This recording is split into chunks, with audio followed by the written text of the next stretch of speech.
2004 पासूनच प्रफुल्ल पटेल भाजपत सोबत जाण्यासाठी आग्रही होते। एका वृत्तपत्राला दिलेल्या मुलाखतीत शरद पवारांचं वक्तव्य।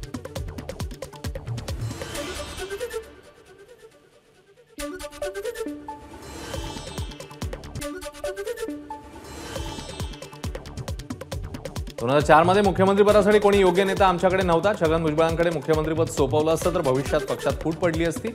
शरद पवारांचं वक्तव्य।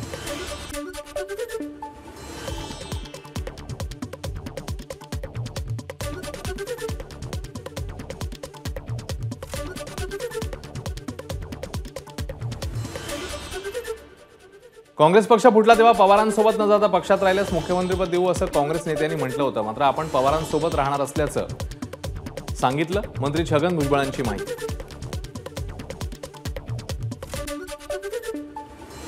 मुख्यमंत्रीपद आणि खासदारकीची मला अजिबात अपेक्षा नाही। ओबीसी आरक्षणावेळी मंत्रिपदाचा राजीनामा दिला होता। नाशिकमधूनही खासदारकीसाठी माघार घेतली, त्यामुळे आता पक्ष देईल ती भूमिका पार पाडणार। छगन भुजबळांचं वक्तव्य।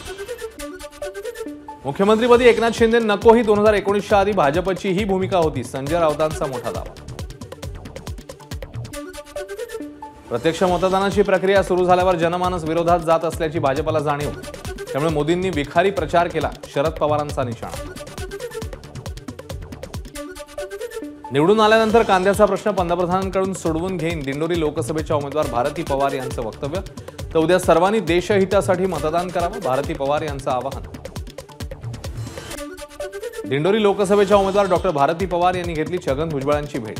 ये पब्लिक है, ये सब जानती है असं म्हणत महायुतीला 45हून अधिक जागा मिळतील असा विश्वास व्यक्त केला। राष्ट्रवादी आणि शिवसेनेचे नेते भाजपबरोबर गेले तरी सामान्य कार्यकर्ते मूळ पक्षासोबतच। एका वृत्तपत्राला दिलेल्या मुलाखतीत शरद पवारांचा दावा।